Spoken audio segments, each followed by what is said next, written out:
Baitul Ilmi TV, meraih berkah berislam kafah.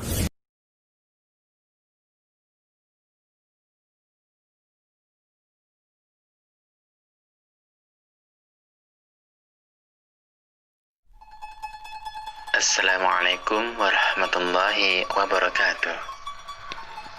Pemirsa Baitul Ilmi TV yang dirahmati Allah, tahsin adalah kata Arab yang berarti memperbaiki, meningkatkan, atau memperkaya.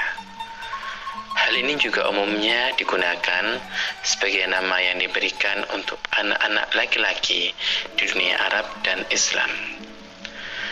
Tahsin dalam Islam mengandung makna bahwa tuntutan agar dalam membaca Al-Quran harus benar dan tepat sesuai dengan contohnya, demi terjaganya originalitas praktik tilawah sesuai dengan sunnah Rasulullah SAW. Tahsin menurut bahasa berasal dari hasana yuhassinu yang artinya membaguskan. Kata ini sering digunakan sebagai sinonim dari kata tajwid yang berasal dari kata jawada yujawwidu apabila ditinjau dari segi bahasa. Oleh karena itu, pendefinisian tahsin menurut istilah disamakan dengan pendefinisian tajwid. Dalam buku Tahsin Tilawah 1 LKP Tarki, penulis menuliskan bahwa definisi tajwid menurut para ulama secara umum sebagai berikut. Tahsin atau tajwid adalah mengeluarkan setiap huruf-huruf Al-Quran dari tempat keluarnya dengan memberikan hak dan mustahaknya. Atau dengan kata lain, menyempurnakan semua hal yang berkaitan dengan kesempurnaan pengucapan huruf-huruf Al-Quran dari aspek sifat-sifatnya yang senantiasa melekat padanya dan menyempurnakan pengucapan hukum hubungan antara satu huruf dengan yang lainnya seperti izhar, idgham, ikhfa, dan sebagainya.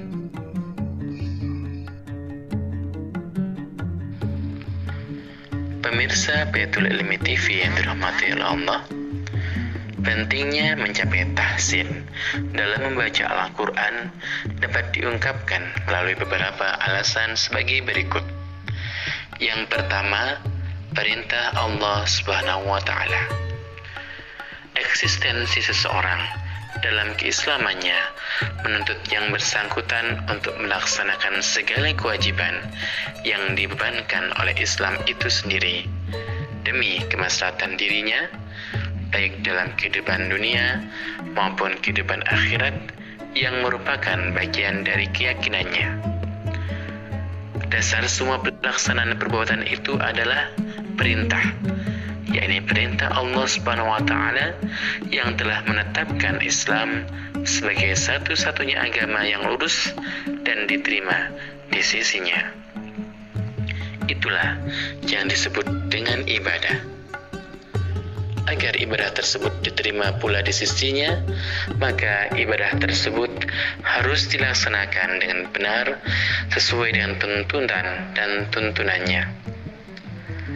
Menyempurnakan bacaan Al-Quran merupakan bagian dari sekian amal bernilai ibadah yang diperintahkannya, sebagaimana dalam Quran Surat Al-Muzammil ayat 4 dan Quran Surat Al-Baqarah ayat 121. Yang kedua adalah refleksi keimanan. Menurut Quran Surat Al-Baqarah ayat 121, pelaksanaan membaca Al-Quran dengan menerapkan prinsip haqqa tilawah, yakni membaca dengan sebenar-benar bacaan sebagaimana ketika ia diturunkan, merupakan refleksi dari keimanan terhadap kitab yang diturunkan olehnya. Bahkan jika tidak melaksanakannya, maka akan terancam dengan kerugian dan kebinasaan abadi di akhirat nanti. Dengan demikian, semangat untuk mempelajari Al-Quran dan menyempurnakan bacaannya merupakan bukti kejujuran beriman kepada kitabnya. Yang ketiga adalah bukti tanda kesyukuran. Allah SWT menjelaskan dalam Quran surat Al-Kahfi ayat 1 tentang dua nikmat terbesar yang telah diturunkan mendampingi kehidupan manusia, yaitu diturunkannya Al-Quran dan diutusnya Rasulullah SAW. Surat tersebut diawali dengan lafaz Alhamdulillah untuk mengingatkannya. Lafaz tersebut telah dikenal sebagai ungkapan kesyukuran akan karunia dan nikmat terbesar dari Allah SWT yang diturunkan kepada kehidupan manusia. Di dalam Al-Quran hanya ada 5 surat saja yang diawali dengan lafaz tersebut yang mengisyaratkan tentang nikmat Allah yang terbesar itu. Pada Quran Surah Al-Kahfi ayat 1 dengan demikian mengisyaratkan bahwa sebagai bentuk kesyukuran kepada Allah dengan kedua nikmat tersebut, maka setiap muslim dituntut untuk senantiasa menjadikan dirinya agar semakin dekat dengan Al-Quran dengan cara yang telah ditunjukkan oleh Rasulullah SAW. Yang keempat adalah membiasakan takwa. Takwa adalah target penghambaan setiap muslim kepada Rabb-Nya. Allah SWT berfirman dalam Quran Surah Al-Baqarah ayat 21 yang artinya, "Wahai manusia, sembahlah Tuhan kalian yang telah menciptakan kalian dan orang-orang sebelum kalian agar kalian menjadi orang-orang yang bertakwa." Alasan setiap muslim untuk mencapai takwa adalah agar menjadi hamba yang diperhatikan oleh Allah SWT di akhirat nanti, agar terhindar dari ancaman Allah SWT dan agar menjadi manusia yang pantas mendapatkan janjinya, yaitu surga Jannatun Na'im. Apabila diperhatikan pada Quran Surah Ali Imran ayat 133, orang-orang yang bertakwa yang dijanjikan surga kepadanya disebut dengan muttaqin, yang secara bahasa kata tersebut merupakan sebutan pelaku yang mengindikasikan amal-amal yang dikandung oleh kata kerjanya telah menjadi kebiasaan atau profesi. Salah satu profesi takwa adalah berinteraksi dengan Al-Quran sebagaimana diindikasikan melalui Quran Surah Al-Baqarah ayat 2. Ayat tersebut menegaskan tentang korelasi yang sangat kuat antara sifat muttaqin dengan ciri utamanya adalah persahabatan dengan Al-Quran yang diyakini kebenarannya tanpa ada keraguan sedikit pun. Yang kelima adalah menghindarkan dari kesalahan. Dalam ilmu tajwid, kesalahan dalam baca Al-Quran ada 2, yaitu yang disebut dengan lahan jali dan lahan khafi. Lahan jali adalah kesalahan yang tergolong fatal jika dilakukan oleh pembaca Al-Quran, bahkan kesengajaannya menjerumuskannya pada amalia yang haram, seperti tertukarnya huruf-huruf yang dibaca, baris atau harokat yang berubah karena kurangnya sikap kehati-hatian pembacanya.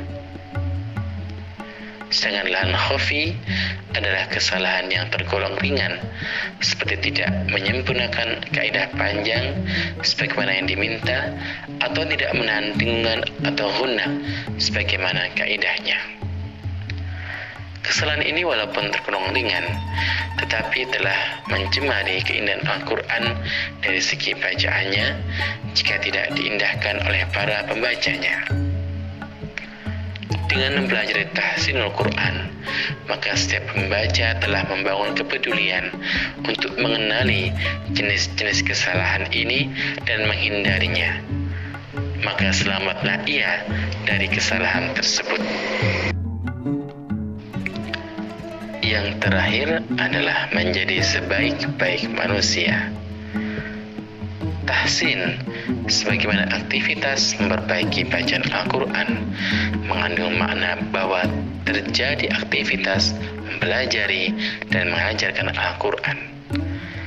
Hal ini bersesuaian dengan hadis Nabi SAW yang bunyinya, sebaik-baik kalian adalah yang mempelajari Al-Quran dan mengajarkannya. Seyogyanya tahsin dilaksanakan dengan menghadapi guru, ustadz atau ustadzah yang kompeten di bidang ilmu Al-Quran, dan tanpa menunggu sempurna segera diamalkan dan diajarkan kepada orang lain sebatas materi yang telah betul-betul dikuasai.